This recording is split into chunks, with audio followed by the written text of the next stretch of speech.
ওলামায়ে কেরাম এই জাতিকে নিয়ে যেই পরিমাণ ভাবে, এই পরিমাণ ভাবার মানুষ নিঃস্বার্থভাবে আর কেউ নেই।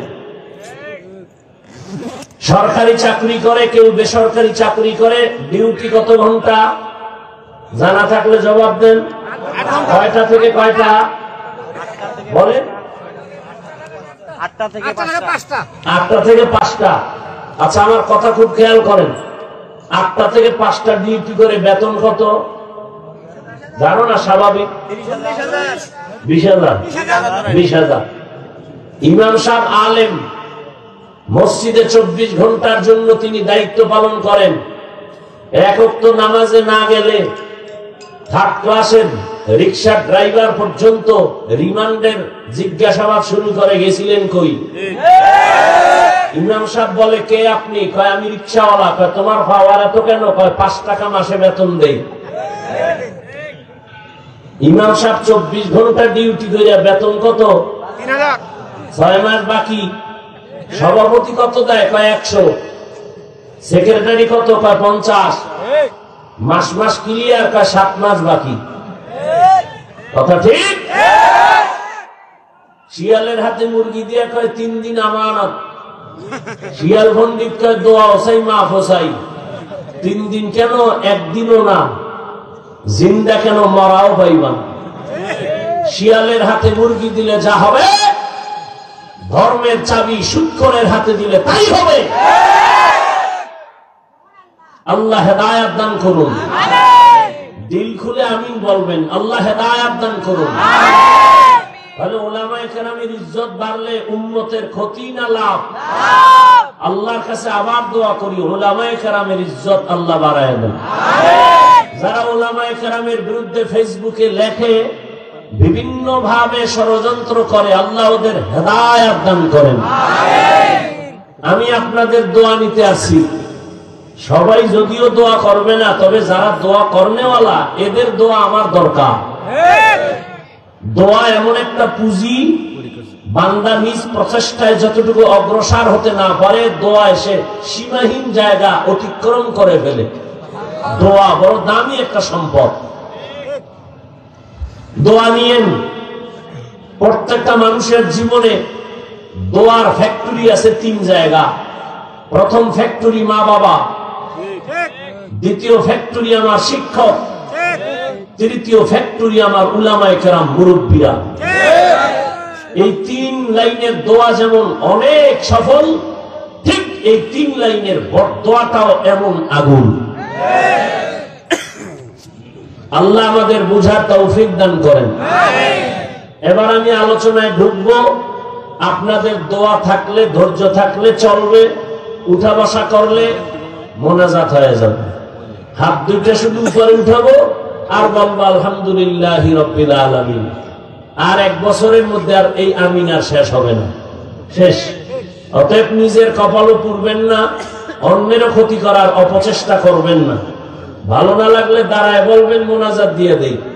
আপনার বাসায় প্রয়োজন আছে, আমার আরো বেশি প্রয়োজন। আপনার 1 রাতের কষ্ট আমাদের সারা জীবনের কষ্ট। 20 বছর ডাউলের বানিয়ে আটার রুটি খাইয়া 24 ঘন্টা আমাদের কর্মসূচি ছিল কোরআন নিয়ে গবেষণা, হাদিস নিয়ে গবেষণা। 24 ঘন্টা। এখন কোন বেনামাজি যদি কয়, হুজুর কোরআন হাদিসের বাইরে ওয়াজ করবেন না, এরকম বলনেওয়ালা আছে না নাই? আমি বললাম, ও জাহেল, তুমি কোরআনের ভিতর আর বাইরের খবর কি জানো? কোরআনের ভিতর দিয়ে যদি বয়ান করি, তোমার কলিজা তো জ্বলে পুড়ে ছাই হয়ে যাবে। কোরআনের ভিতর থেকে বয়ান করলে তো সুদখোরের বিরুদ্ধে কঠিন বয়ান দিতে হবে, ঘুষখোরের বিরুদ্ধে বয়ান দিতে হবে। কোরআনের ভিতর থেকে বয়ান করলে বেনামাজির বিরুদ্ধে বয়ান দিতে হবে। কোরআন হাদিসের ভেতর থেকে বয়ান করলে বেপরদাওয়ালাদের বিরুদ্ধে বয়ান দিতে হবে। কোরআন হাদিসের ভিতরের বয়ান করলে দুর্নীতি বা চোর ডাকাতের বিরুদ্ধে বয়ান দিতে হবে। তোমার কলিজা তো জ্বলে ছাই হয়ে যাবে। তবে ধৈর্য থাকলে শুনো, বলবো। আল্লাহ যদি বলায়, তৌফিক কে দিবেন? এখানে কয় মিনিট কথা হবে, কয়টা কথা হবে, বাজেট আসমান থেকে করা আছে। কম হবে না? আল্লাহ সবাইকে কবুল করেন। আমি সবার পরিচিত একটা সূরা আজকে পড়ছি। যারা কোরআন শরীফ পড়তে জানেন না, আমার জানা মতে ধারণা মতে সূরাটা সবাই জানেন। মনে আছে কি পড়ছিলাম? হ্যাঁ, মা বোনেরা ওই সূরাটা জানে। খুব ছোট্ট একটা সূরা, তবে ছোট সূরার অ্যাকশন কত আজকে একটু সুযোগ থাকলে শুনে যাইয়েন, আর দোয়াও করেন অন্তরে অন্তরে। আল্লাহ আমাকেও কবুল করেন, আপনাদেরও কবুল করেন। ওয়াল আসর, আসরের শপথ। ইন্নাল ইনসানা লাফি খুসর, নিশ্চিত পৃথিবীর সব মানুষগুলো জাহান্নামী। ইল্লাল্লাযীনা আমানু, কিন্তু যারা ঈমান আনয়ন করবেন, ওয়া আমিলুস সালিহাত, নেক আমল করবেন, ওয়া তাওয়াসাউ বিল হক, ঈমান ও আমলের দাওয়াত অন্যকে দিবেন, ওয়া তাওয়াসাউ বিস সাবর, ঈমান আমলের বিরুদ্ধে যারা চলে তাদের বাধা দিতে গিয়া বিপদ আসলে ধৈর্য ধারণ করবেন। এই চার গুণওয়ালা ব্যতীত বাকি সব জাহান্নামী। খুব খেয়াল করি তরজমা। হাদিস পড়েছিলাম, খেয়াল করেন। নবী বলেন, কুল্লু উম্মতি ইয়াদখুলুনাল জান্নাতা ইল্লা মান আবা। রহমতের নবী বলেন, সব উম্মত জান্নাতে যাবে। দেখছেন নি কারবার? আল্লাহ কয় সব মানুষ জাহান্নামী, মদিনার নবী কয় সব উম্মত জান্নাতি। কিন্তু ইল্লা মান আবা, নবী বলেন যে আমাকে মানে না সে জান্নাতে যাবে না। কিলা মান আবা, ও রহমতের নবী বলেন কারা আপনাকে মানে না? নবী বলেন, মান আতাআনি দাখালাল জান্নাহ, যে আমার অনুসরণ করবে, অনুকরণ করবে সে জান্নাতে যাবে। ওয়া মান আসানি ফাকাদ আবা, যে আমার বিরোধিতা করবে সে আমাকে অস্বীকারকারী হিসাবে জাহান্নামে যাবে। হাদিসের কিছু সামান্য ব্যাখ্যা 5 মিনিট শুনেন। নবী বললেন সব উম্মত জান্নাতে যাবে, যারা নবী মানে না তারা জান্নাতে যাবে না। কে নবী মানে, কে মানে না? সাহাবায়ে কেরামের প্রশ্ন, নবী আপনাকে মানে না তারা কারা? নবী স্পষ্ট স্কেল দিয়ে গেলেন, কে আমি মুহাম্মদ রে মানে, কে মানে না। আপনার আমার বলা বলি করে দ্বন্দ্ব বাড়ানোর প্রয়োজন নাই। কে নবী মানে, কে মানে না, নবী নিজেই বলছেন। সাহাবায়ে কেরামের প্রশ্ন, হে নবী আপনাকে অস্বীকার করে মানে না তারা কারা? নবী ওই কথাটার জবাব ডাইরেক্ট না দিয়া তার আগে একটা সুন্দর মোহাব্বতের আওয়াজ দিলেন, মান আতাআনি দাখালাল জান্নাহ, যে আমার অনুসরণ করে সে জান্নাতে যাবে। এখান থেকে একটা প্রশ্ন করব আপনাদেরকে, নিজের থেকে জবাব দিবেন। আবার বলছি, নবী বললেন যারা আমারে মানে তারা জান্নাতে যাবে, যারা মানে না তারা যাবে না। সাহাবায়ে কেরামের প্রশ্ন, ইয়া রাসূলুল্লাহ আপনাকে অস্বীকার করে মানে না তারা কারা? নবী ওই জবাবের আগে বললেন যে আমার অনুসরণ করে সে জান্নাতে যাবে। এবার আপনারা বলেন, নবী বলছেন যে আমার অনুসরণ করবে জান্নাতে যাবে, বিপরীত কথাটা কি দাঁড়াবে? যারা অনুসরণ করে না তারা জান্নাতে। আবারও বলছেন, সাহাবায়ে কেরাম বললেন, হে নবী কে আপনাকে অস্বীকার করে? রহমতের নবী বলছেন যারা আমার অনুসরণ করবে তারা জান্নাতে যাবে। বিপরীত কথা দাঁড়ায়, যে অনুসরণ করবে না সে জান্নাতে যাবে না। কিন্তু আশ্চর্যের বিষয়, নবী এটা বলেন নাই। এখন অনেকের মাথায় ঢুকতেছে না, ভালো করে খেয়াল করেন। সাহাবাদের প্রশ্ন, নবী আপনাকে মানে না তারা কারা? নবী বললেন যে আমার অনুসরণ করবে সে জান্নাতে যাবে। কথা বিপরীতটা দাঁড়ায় যে নবীর অনুসরণ করবে না সে জান্নাতে যাবে না।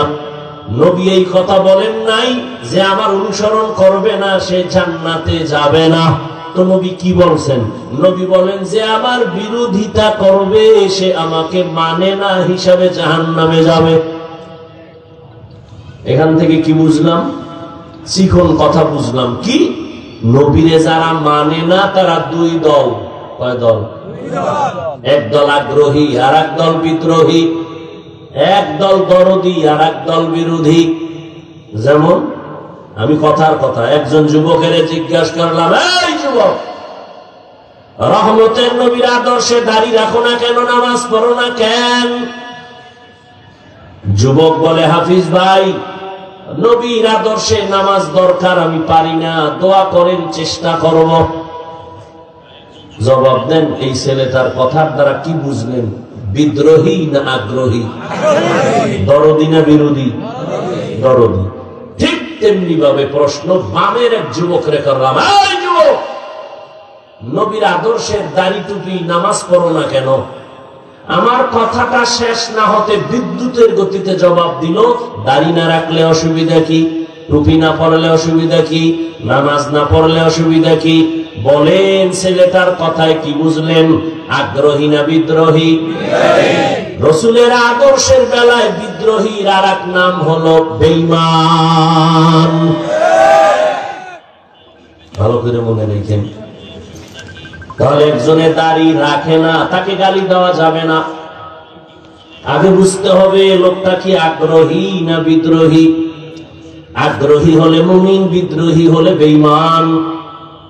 একটা লোক নামাজ পড়ে না, তাকে গালি দেওয়া যাবে না। বুঝতে হবে লোকটা কি আগ্রহী না বিদ্রোহী। আগ্রহী হলে মুমিন, বিদ্রোহী হলে বেঈমান। যে নামাজ পড়ে না তাকে গালি দেওয়া যাবে না, কিন্তু যে নামাজ পছন্দ করে না তাকে ছাড় দেওয়াও যাবে না। ব্যবধানটা বুঝছেন তো? ব্যবধান আছে না? একজনে নামাজ পড়ে না আর একজনে পছন্দ করে না, দুইজন সমান? একটা মুমিন আর একটা বেঈমান। যে নামাজ পড়ে না তাকে গালি দেওয়া, যে নামাজ পছন্দ করে না তাকে ছাড় দেওয়া, সুযোগ পেলেই জুতা মোবারক। যে পর্দা করে না তাকে গালি দেওয়া যাবে না, কিন্তু যে পর্দার বিধান পছন্দ করে না তাকে ছাড় দেওয়া যাবে না। তাসলিমার পরিণাম ফল স্মরণ করাইতে হবে। তাসলিমা কয়, নারীর উপরে আল্লাহ পর্দা ফরজ কইরা একচাটিয়া নারীর উপরে আল্লাহ জুলুম করছে, আল্লাহ জালেম। নাউজুবিল্লাহর আওয়াজে বোঝা যায় ওর খালতো ভাই আপনারা। জোরে বলেন, আল্লাহ জালেম। আল্লাহ জালেম? আল্লাহ খালি জালেম না, সামান্য একটু যদি ধাক্কা দেয় এ দুনিয়া শেষ করতে কয়দিন লাগবে? আল্লাহর দেওয়া পানি খাইতেছেন না আপনার আব্বাই দিছেন? সূর্য কার? আলো ভোগ করতেছেন কেন? আল্লাহরে মানেন না, আল্লাহটা ভোগ করেন কেন? জমিন কার? আল্লাহ। বাতাস ভোগ করতেছেন কার?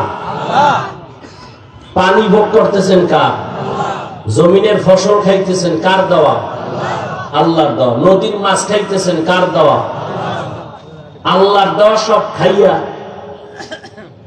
ডেলি একবার মরেন, এরপরে আবার আল্লাহ জিন্দা করে। কি ঘুমাননি? ঘুম মানে মরা। দোয়া করে আল্লাহ মরতেছি, দোয়াটাই তো মরা। আল্লাহুম্মা বিসমিকা আমুতু। হ্যাঁ, ও আল্লাহ তোমার নামে মরতেছি বা মরা। কেমন মরা? চোরে আইয়া বউয়ের কানের অলংকার টান মেরে লয়ে দৌড়, টেরি ভাই। কেমন মরা মরছে? আল্লাহ যদি মরা থেকে জিন্দা না করে কেউ পারবে? হ্যাঁ, তাহলে আল্লাহর দেওয়া সব খাইয়া যেই পরিমাণ জুলুম করেন, আল্লাহ যদি একটু ধাক্কা দেয়, ঘুমের উঠে দেখতেন চেহারা শুকরের হয়ে গেছে, বানরের চেহারা হয়ে গেছে। আল্লাহ পারেন, করেন না কেন? এক জবাব হলো আল্লাহ জুলুম করেন না। আল্লাহ পাক স্বার্থান্বেষী না। 2 নাম্বার জবাব, আল্লাহর প্রিয় একজন বন্ধু মুহাম্মদের উম্মত আমরা, এ কারণে আল্লাহ করেন না। মুহাম্মদের উম্মত না হইলে কপালে বহু দুঃখ ছিল। আল্লাহ হেদায়েত দান করুন। এরপরও আমাকে কপাল খারাপ, সে আল্লাহরও চিনি না, আর যে আল্লাহর বন্ধুর জন্য আমাকে এত সুযোগ সুবিধা, সে বন্ধু মুহাম্মদ রেও চিনি না। আল্লাহ হেদায়েত দান করুন। তাহলে যে নবী মানে না তাকে জাহান্নামী বলা যাবে না, গালি দেওয়া যাবে না। বুঝতে হবে সে আগ্রহী না বিদ্রোহী। হাদিস থেকে এই ফলাফলটা আমরা জানবো। একটা বেনামাজিকে দেখলে সি সি করে তাড়ায় দেওয়া যাবে না। প্রবাদ আছে, রোগকে ঘৃণা করো রোগীকে নয়, পাপকে ঘৃণা করো পাপীকে নয়। ঘুমাইতেছে না কেউ যদি ঘুমাবো, একটা তাজা কবিরা গুণা করলো মিশা কথা কইয়া। বাঙালি রাতে ঘুমায় না, সবাই দরওয়াজা জানালা বন্ধ করে মোবাইলের হক আদায় করে। মাইয়ে বলার হক আদায় করার টাইম না পাইলেও মাশাআল্লাহ মোবাইলের হক যথাযথ আদায় হয়। বউয়ের হক আদায় হয় না, কিন্তু মোবাইলের হক আদায় হয়। এরপরে হক আদায় করতে যায় মাইনকে সিভায় বইরা পাইছে মিস কল পাইয়ে পরকিয়া। এরপরে কয় বিয়া সাইডে যায় সিরিয়াল 2। আল্লাহর জন্য বিয়া করছে না মাইনকে সিভায় আটকাইছে? হ্যাঁ, এক বউয়ের হক আদায় করতে পারে না, ডবল নিয়ে চিন্তা করে। আল্লাহ হেদায়েত দান করুন। এবার আসেন সূরা নিয়ে কিছু আলোচনা করি। ওয়াল আসর, আসরের শপথ। সূরাটা যদিও বড় ছোট সূরা, কিন্তু সূরার পাওয়ার অনেক বেশি। 4 মাযহাবের 4 ইমাম, এর মধ্যে একজন ইমাম হলেন ইমাম শাফিঈ রাহমাতুল্লাহি আলাইহি।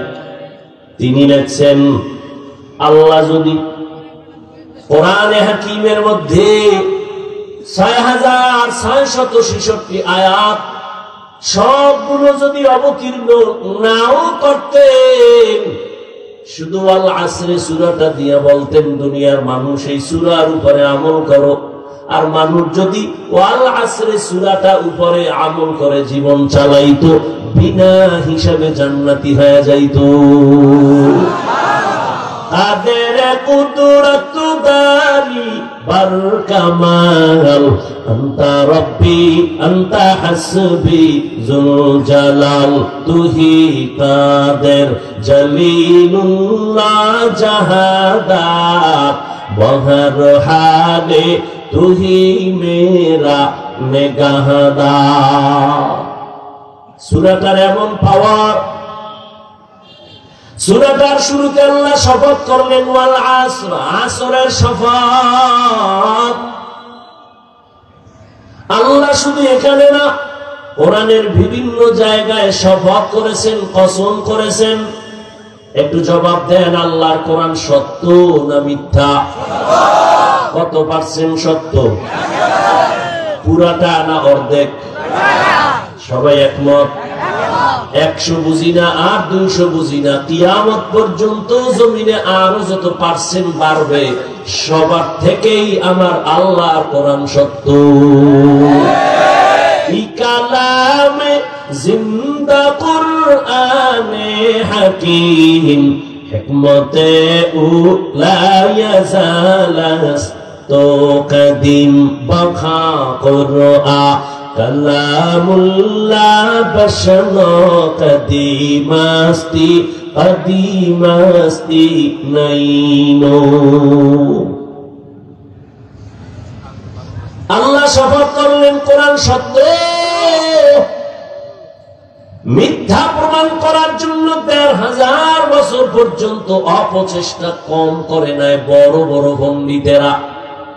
আর কোরআন এমন একটা কিতাব, যে কিতাব কোন সিন্ধুকে তালা দিয়ে রাখা হয় না, কোন হিন্দু ভাই যদি কয় কোরআন চাই, আমি টাকা দিয়ে বলবো নেও, কারণ এটা এমন একটা কিতাব যেটা ধরলেই অ্যাকশন শুরু।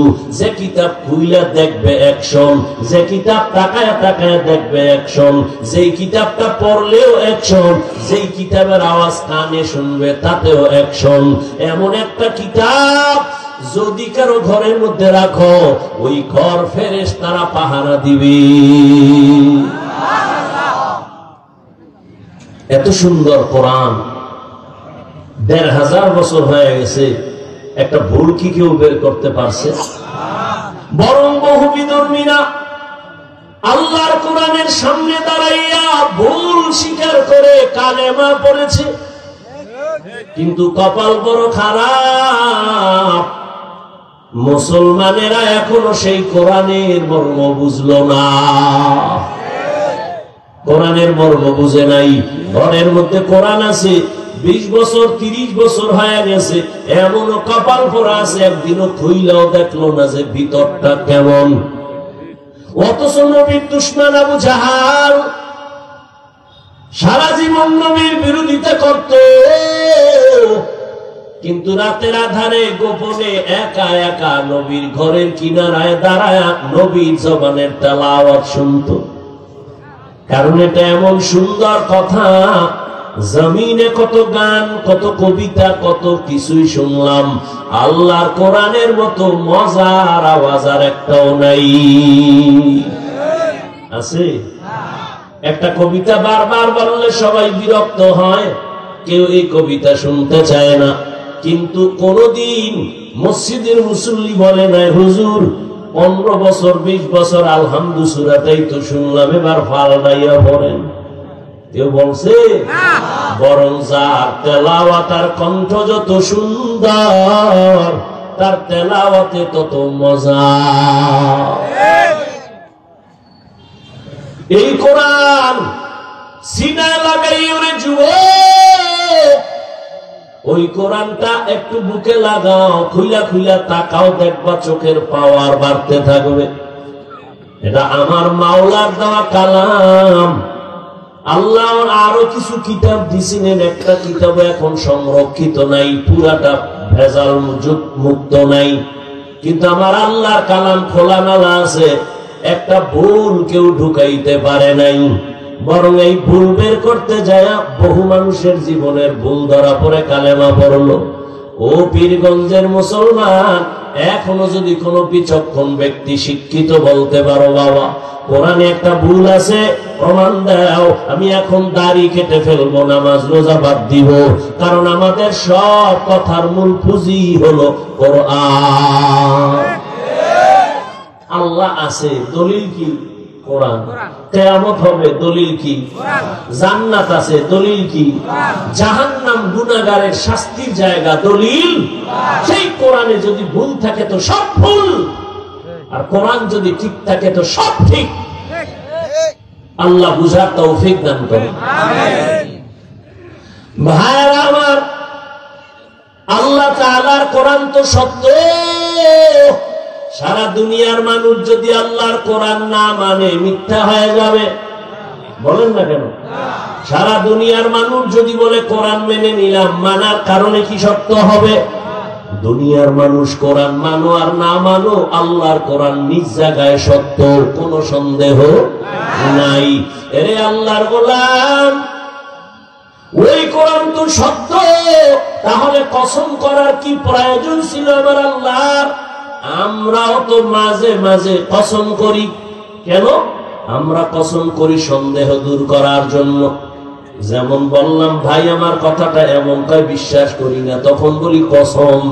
কসম যখন খাইছো মেনে নিলাম, তাহলে আমাকে কসমের উদ্দেশ্য কি? সন্দেহ দূর করা। আল্লাহর কোরআনে কি সন্দেহ আছে কসম খেয়ে দূর করছেন? নাই। শুধু নাই না, চ্যালেঞ্জ দেওয়া, লা রাইবা ফিহ। কোরআনে কোনো ভুল সন্দেহ নাই। এই যে পাগড়ি দিলাম, কয়জন? 20 জন ছাত্র, ছোট ছোট বাচ্চা। বাংলা ভাষা শিখার জন্য একটা বই পড়েছিলেন, 10 পৃষ্ঠা শিক্ষার আদর্শ লিপি পড়ছিলেন? কথা পায় না ও ভাই, সত্য কথাটা স্বীকার করতেও কি আপনাদের সমস্যা? আদর্শ লিপি বই চিনেনি না, আর শিক্ষাঙ্গন যেইভাবে রং লাগাইছে চিনারও তো কথা না। আগে আমরা আদর্শ লিপি পড়ছি, সকালে উঠিয়া আমি মনে মনে বলি আমি যেন সারাদিন ভালো হয়ে চলি। মনে আছে? আদেশ করেন যাহা মোর গুরুজনে, আমি যেন সেই কাজ করি ভালো মনে।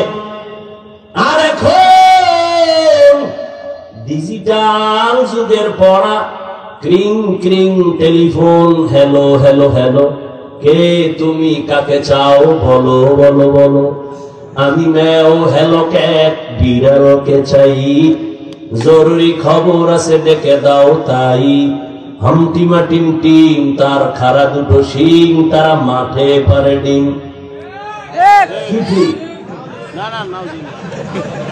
বুঝা সেটা ঠিক করিও, ফিটা কিন্তু বন্ধ হয় নাই। ভাইরা আমার, একজনে কয় ভাই দাওয়াত, আলহামদুলিল্লাহ। আপনার বাড়ি? কয় নাউজুবিল্লাহ। জিন্দেগি মে বন্দগি তু কর নাহি, जिंदगी में बंदगी तू कर नहीं, जिंदगी में बंदगी शर्मिंदा है, जिंदगी में बंदगी शर्मिंदा है। খারাপ লাগে? যুবকরা আসো না, ঘুমাও, মোবাইলে রাখ, এটা মরবি।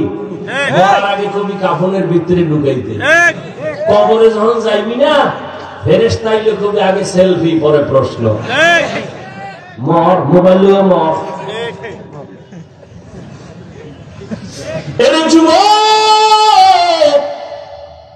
রহমতের নবী কত কলিজা দিয়া মোহাব্বত করেছে যুবকের, বুঝো না রে যুবক। নবী বলেন আমি এমন কপালওয়ালা, জমিনে এসে আমি একদিনও আমার আব্বাকে আব্বা বলে ডাকতে পারিনি।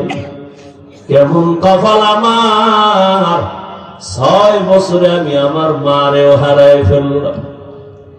আমার আপন জনেরা সব আমার দুশ্মন, আমাকে রেডি হয় জবাই করার জন্য, হাঁটার পথে কাটা দেয়। আমি মুহাম্মদ, আমি আল্লাহর এমন প্রিয় গোলাম। আল্লাহ বলেন মুসারে আমি নবী বানাইছি, ইব্রাহিম আমার নবী, মুহাম্মদ আমার নবী, সবাই আমার বন্ধু। ঈসা আমার বন্ধু, মুসা নবী বন্ধু, ইউনুস নবী বন্ধু, দাউদ নবী বন্ধু, সুলাইমান আমার বন্ধু, মুহাম্মদ আমার বন্ধু। তবে ব্যবধানটা কি জানো? সব নবী রাসূলেরা আমার আল্লাহ তাআলার আশিক, আর আল্লাহকে আমি নিজে আল্লাহ মুহাম্মদের আশিক। ওই নবী বলেন আমি যদি দোয়া করতাম উহুদ পাহাড় স্বর্ণ বানাও, আল্লাহ বানাইতেন। আমি উল্টা দোয়া করছি, ও আল্লাহ তুমি আমারে বড় লোক বানাইও না, আমারে তুমি গরিবী হালাতে রাখিও, গরিবী হালাতে মরণ দিও, কিয়ামতের দিন গরিবের সাথে আমার হাসর করাইও। নবী কয় গরিবের দল, বড় লোকের বাড়ি গেরি দেখে মোটেও আফসোস করিস না, কিয়ামতের দিন ওই টাকাওয়ালা বাড়িওয়ালা 500 বছর আগে গরিব, তুমি জান্নাতে যাইবা। নবী বলেন এই বিপদের সময়, বিপদে পড়লে বাবারে টেলিফোন করি, বাবা কই, আমার উপরে বিপদ। বাবা দৌড়াইয়া হাজির হয়। আম্মা জানেরে বলি মা তুমি তো আসতে পারবা না, একটু আমার জন্য দোয়া করিও। নবী কয় আমার মাও নাই, আমার বাবাও নাই, আমি বড় এতিম অবস্থা, আমার চতুর্দিকে দুশ্মন, ওই সময় আমার কেউ নাই। বুড়ারা যারা ছিল আমার সবাই বিরোধিতা করেছে, যুবকেরা আমার উপকার করেছে। ও পীরগঞ্জের যুবক বলো, হাজার বছর পরে তুমি যুবক হইয়া আমার নবীর আদর্শের কি উপকার করলা বলো রে বাবা। আজকে যুবক হইয়া তোমার জীবনটা কেন নষ্ট হচ্ছে, একটু কি চিন্তা করছো? আল্লাহ কুকুর শুয়োরকে আল্লাহ জ্ঞান দেয় না ভালো মন্দ যাচাই করার, আল্লাহ মানুষকে দিছে কেন তুমি ভাবো না রে বাবা? 40 বছর পর্যন্ত তোমার